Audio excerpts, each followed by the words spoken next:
بسم اللہ الرحمن الرحیم، السلام علیکم ورحمۃ اللہ وبرکاتہ۔ ناظرین و سامعین، آپ کا بیٹا آج شام تک کا مہمان ہے، اس کا کوئی علاج نہیں۔ ڈاکٹر کی یہ الفاظ سن کر مولانا رو پڑے، اپنے بیٹے کو گھر لے آئے۔ گھر میں کھڑے اپنے بیٹے کی تیمار داری کر رہے تھے کہ دروازے پر دستک ہوئی۔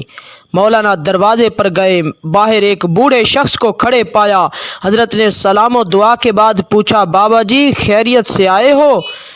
وہ کہنے لگا، خیریت سے کہاں آیا ہوں، ہمارے علاقے میں ایک قادیانی مبلغ آیا ہوا ہے، وہ لوگوں کو گمراہ کر رہا ہے، پوری امت گمراہ ہو رہی ہے اور آپ گھر میں کھڑے ہیں۔ مولانا نے جیسے یہ بات سنی، آپ کی آنکھوں سے آنسو بہنے لگے۔ بیوی سے فرمایا، بیوی میرا بیگ کہاں ہے؟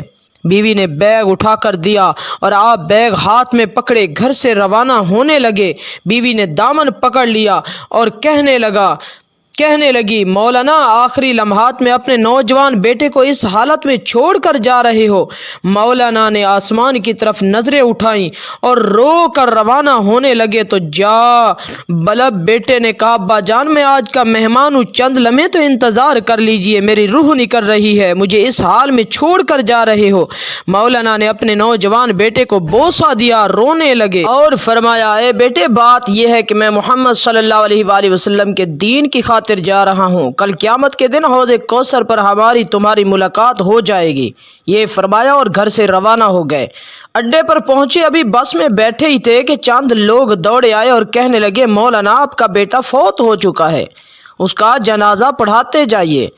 مولانا نے آسمان کی طرف نظریں اٹھائیں اور رو کر فرمانے لگے، جنازہ پڑھانا فرض کفایہ ہے اور امت محمدیہ کو گمراہی سے بچانا فرض عین ہے، فرض عین کو چھوڑ کر فرض کفایہ کی طرف نہیں جا سکتا۔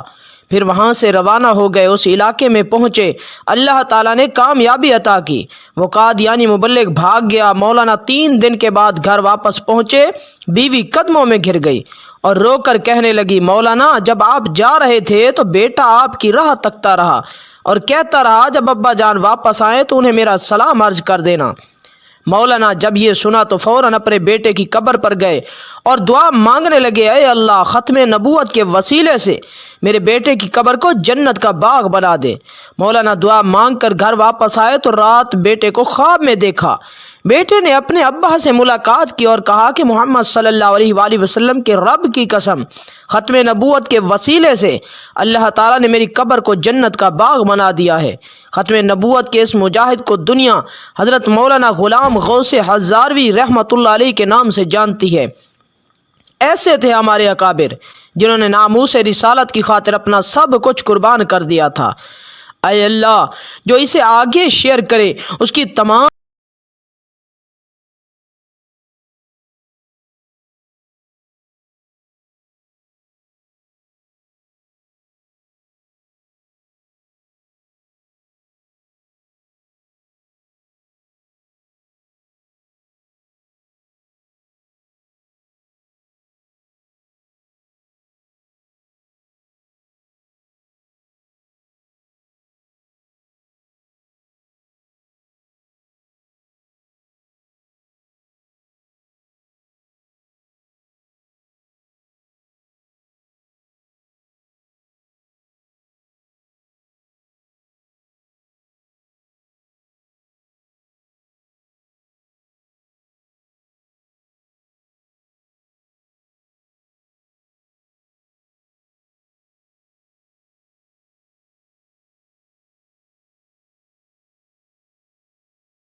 ہاں